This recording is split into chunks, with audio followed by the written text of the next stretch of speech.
Voici un petit vidéo tiré d'une présentation PowerPoint qui vous parlera du code de vie et des mesures spéciales que l'on a mises en place pour prévenir la COVID-19. Dans ce vidéo, il y aura la présentation de l'enseignant, le protocole COVID-19, le code de vie, c'est-à-dire le respect, l'encadrement, la réussite éducative, les saines habitudes de vie, ainsi que la communication. Pour ce qui est de la présentation de l'enseignant, mon nom est Myriam Sassi. J'enseigne en secondaire 5 les mathématiques CST. Voici les mesures spéciales que l'on a mises en place pour prévenir la COVID-19.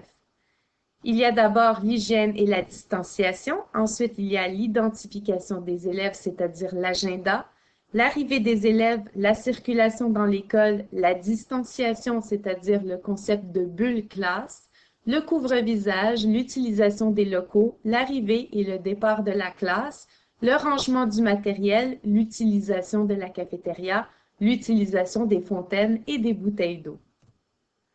Pour l'hygiène et la distanciation, c'est très important de se laver les mains. Donc, je me lave les mains dès mon arrivée dans un lieu. Je demeure à distance des autres, c'est-à-dire à 2 mètres des adultes. OK, c'est très important. Sinon, il faut porter le masque. Et ensuite, je porte mon masque en dehors de ma classe. Donc, dès que vous sortez dans les corridors, que ce soit pour aller aux toilettes, que ce soit pour votre pause ou aller à l'extérieur de l'école, vous devez absolument porter votre masque.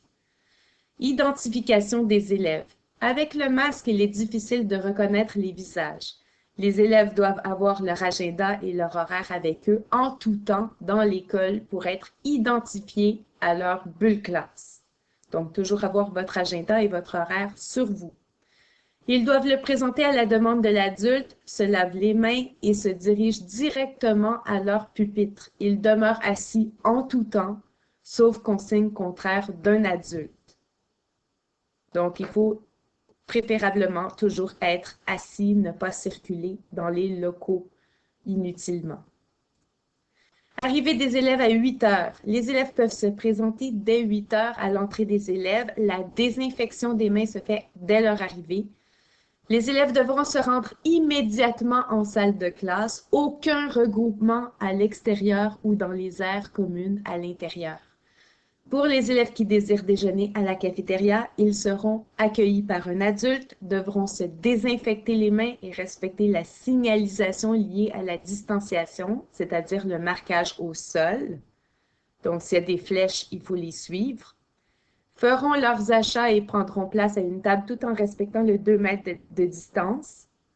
Retireront leur couvre-visage pour manger. Remettront leur couvre-visage et déposeront leur plateau à l'endroit prévu à cet effet, relaveront leurs mains avant de quitter. Donc, toujours l'hygiène des mains qui est priorisée. Les déplacements dans les corridors doivent respecter les règles de la santé publique, 2 mètres de distance. Les élèves doivent suivre les consignes de circulation dans l'école. Il y aura un enseignement explicite des règles de circulation dans l'école durant les premiers jours d'école. Donc, comme j'ai dit, il faut respecter les flèches au sol. Casier rassemblement. Aucune utilisation des casiers jusqu'à nouvel ordre. Tout votre matériel devra demeurer dans votre classe. Vous recevrez bientôt des bacs pour ranger votre matériel. On les a reçus. Ce sont des boîtes en carton. Donc, comme vous en avez 2 par bureau, vous pouvez mettre votre matériel scolaire dans une des 2 boîtes et votre matériel personnel dans l'autre boîte, c'est-à-dire votre manteau, vos choses personnelles. Les rassemblements de masse et sorties scolaires ne sont pas permis jusqu'à nouvel ordre. Rangement du matériel. Tout le matériel demeure en classe et doit être transporté dans le sac à dos si nécessaire. Pas d'accès au casier jusqu'à nouvel ordre. En classe, mon matériel est rangé dans une boîte. Vous en avez 2. Le partage de matériel est limité. OK, donc vous ne vous prêtez pas vos trucs parce que le COVID peut rester sur les objets pendant jusqu'à 3 jours. Donc, c'est important d'avoir votre propre matériel. Ne pas laisser d'objets de valeur en classe, donc gardez votre cellulaire sur vous. Mettez pas des bijoux dans vos boîtes, des montres de valeur, des choses comme ça, parce qu'on ne sait jamais. OK, c'est important de surveiller vos choses. Circulation dans l'école. Pas de flânage dans les couloirs. Ça veut dire qu'on ne s'arrête pas pour jaser. Si on a un cours, on se rend à destination le plus tôt possible. Pas de contact direct, c'est-à-dire distanciation. OK, il ne faut pas se toucher non plus, comme pas faire de rapprochement. Je respecte le sens des flèches. Je n'entre que dans ma classe. On ne va pas visiter les classes des autres. La distanciation et la bulle classe. Les élèves d'un même groupe classe ne sont pas soumis à l'obligation de la distanciation sociale. Donc, vous pouvez vous rapprocher, mais quand même, c'est suggéré de garder une distance. Même si ce n'est pas obligatoire, c'est suggéré. Par contre, de vous à l'enseignant, il faut absolument garder 2 mètres. Toutefois, la prudence demeure de mise. On limite nos contacts au minimum. On ne partage pas de matériel ou de nourriture. Ça, c'est pour votre santé, c'est pour votre sécurité à vous. On doit toujours garder une distance de 2 mètres avec les adultes, même nos enseignants. Couvre-visage. Je le porte lorsque je suis en déplacement ou en contact avec d'autres personnes de l'école. Je peux le retirer pour manger ou lorsque je suis assis dans ma bulle classe. Si vous êtes debout dans votre bulle classe, vous devez le mettre. Donc, quand vous êtes assis, vous pouvez l'enlever. Quand vous êtes debout, vous devez le mettre. Vous avez un tableau ici qui vous explique où vous êtes au secondaire. Donc, dans la salle de classe, vous pouvez l'enlever quand vous êtes assis. Ensuite, dans la cafétéria, vous devez le mettre à part quand vous êtes assis pour manger. Ensuite, au lieu sportif, ils disent lorsque des élèves des groupes classes différents sont présents.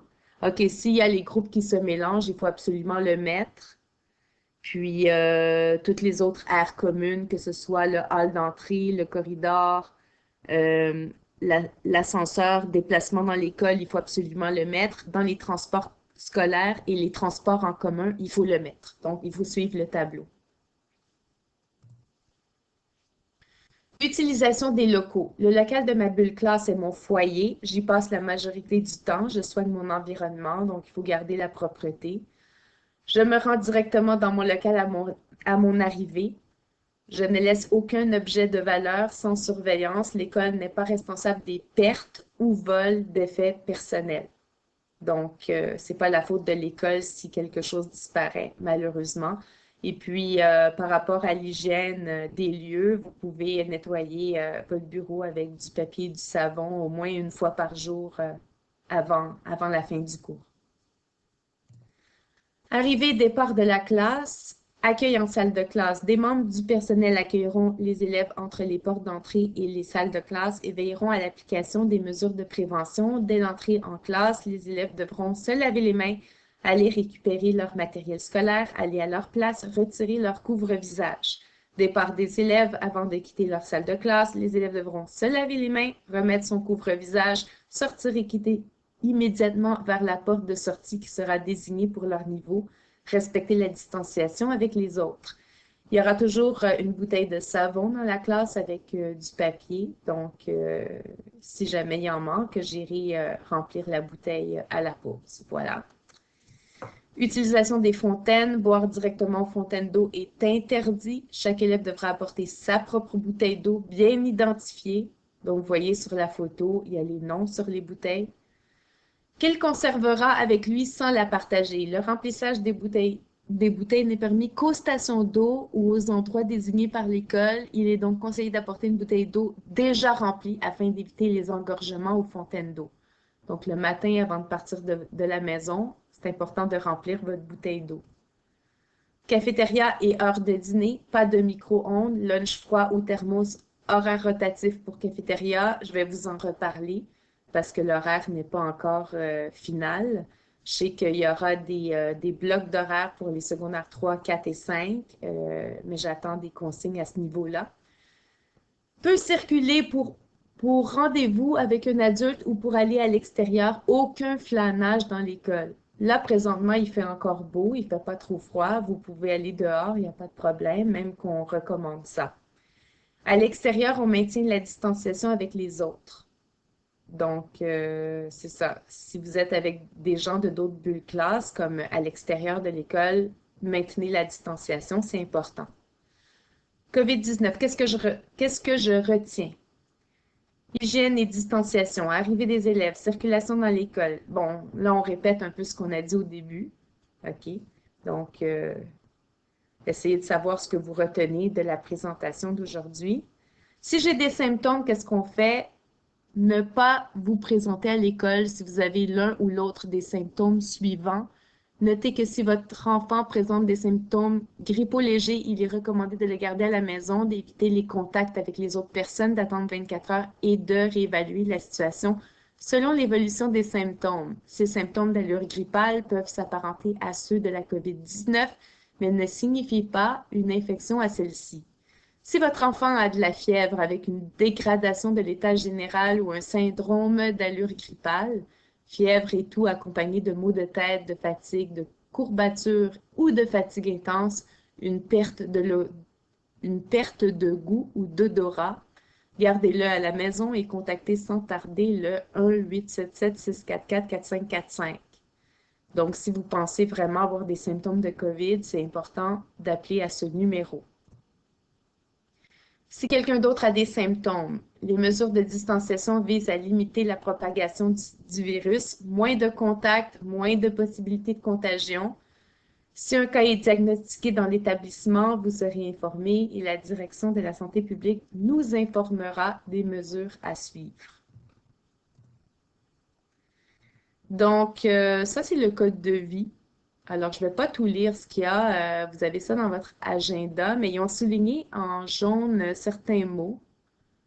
Donc, les comportements attendus, c'est important d'avoir une attitude calme et respectueuse, d'utiliser un langage approprié, de résoudre vos conflits calmement. Comportement attendu, en tout lieu, ramasser ses déchets, prendre soin du mobilier, des locaux, des casiers, du matériel mis à votre disposition, respecter le code vestimentaire, avoir une autorisation de circuler dans les corridors pendant les cours, là, quand vous allez aux toilettes. Être présent et à l'heure à vos cours, contribuer au calme, avoir votre matériel, avoir une bonne hygiène personnelle, être disposé à faire des apprentissages. Donc, c'est important d'avoir la réussite scolaire pour votre futur. Donc, c'est ça. Vous venez à l'école pour apprendre, donc il faut faire les efforts nécessaires. Uniforme scolaire. Afin de conserver un climat d'apprentissage sain, une tenue propre et soignée est toujours de mise. Depuis, le port de l'uniforme nous permet d'identifier nos élèves. Il s'agit d'une mesure de la sécurité importante. Aucune modification ne peut être apportée à l'uniforme. Donc, comportement attendu à l'intérieur de l'école en tout temps, l'élève s'habille selon le code vestimentaire permis. Consigne particulière. L'uniforme scolaire officiel comprend les items suivants qui proviennent uniquement de la boutique Ads Promo.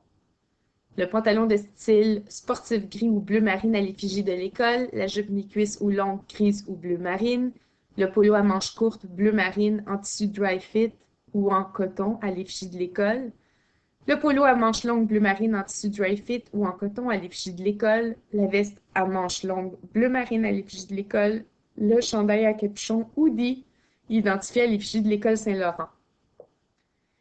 L'uniforme scolaire est obligatoire en tout temps à l'intérieur de l'école et lors des sorties scolaires et ce du premier au dernier jour du calendrier scolaire. Le port du polo à manches courtes est obligatoire en tout temps, sous la veste ainsi que sous le chandail à capuchon hoodie et peut être porté seul. Le port de la jupe ou du pantalon sport à l'effigie de l'école est vendu par Ads Promo est obligatoire. Seuls les bandeaux, chaussettes, collants et leggings unis gris ou noirs sont acceptés sous l'uniforme. Uniforme scolaire, donc l'image vaut 1000 mots. Voici l'uniforme scolaire. Je ne sais pas si je peux agrandir, non, je ne crois pas, mais bref, vous avez ici les photos, les dessins de l'uniforme scolaire. Donc, les polos, ici le pantalon, la jupe, il y a comme une veste ici. Puis ça, c'est des chandails d'éducation physique qui sont spécialisés pour ça. Tenue non conforme. Aucun legging, pantalon de jogging ou jeans, aucun t-shirt à manches sous le polo. Donc, pas de t-shirt sous le polo, c'est important. Vêtements express ni de gougoune. Gougoune, c'est des petites sandales comme ça. Donc, ça, c'est interdit.